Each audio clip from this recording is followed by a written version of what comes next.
For many families, 2022 turned out to be a year of triumph and success after overcoming life-altering health problems.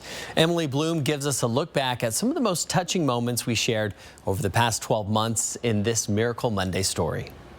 The wins we're about to see may have been much tougher to reach if not for the world-class team of providers at Sacred Heart Children's Hospital and the top-notch technology that makes that treatment possible. For many, it's the Children's Miracle Network that has made all the difference in the world.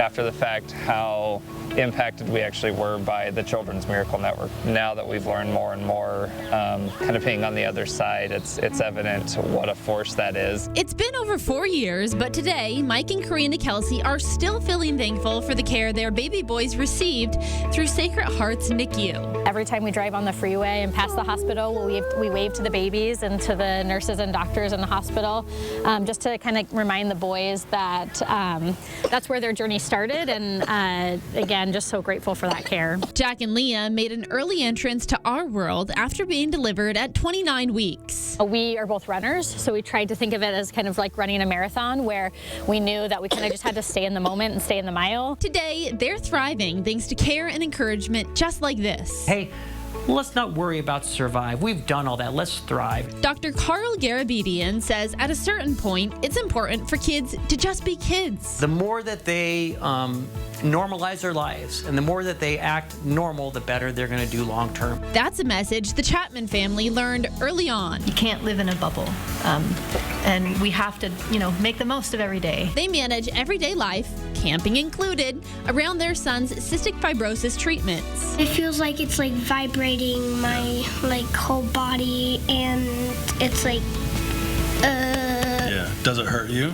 No, it doesn't hurt. It just kind of tickles. Yeah. Finn's health is always top of mind, but they're learning the importance of prioritizing their own health as well. More and more they're checking in on the families as well, because if you think about, we are the caregivers, but if we are not healthy mentally or physically, we're probably not giving the best care that we could to this guy who needs it. The physicians at Sacred Heart work to give kids with a life-limiting disease the opportunity to look forward to college, marriage, and kids of their own. I have been working with them on a one-person research study. Treatment is essential, but lessons on prevention go a long way too. We have a motto with Stitch. It's use your head to protect your brain. Stitch is the face of a growing team that visits 4th grade classrooms to teach the value in wearing a helmet. When a child falls off a bike and they hit their head and they're not wearing a helmet, they'll get a crack in their skull, like you crack an egg. And from musical therapy Makes every day a little easier. to marathon miles, Be more active and not just laying in bed all day. these campaigns in the hospital are creating all kinds of smiles. If you'd like to support the Children's Miracle Network, you can find the donation page under this story on KXLY.com. 100% of your donation stays right here in our own community. Reporting in studio, Emily Bloom for News Now.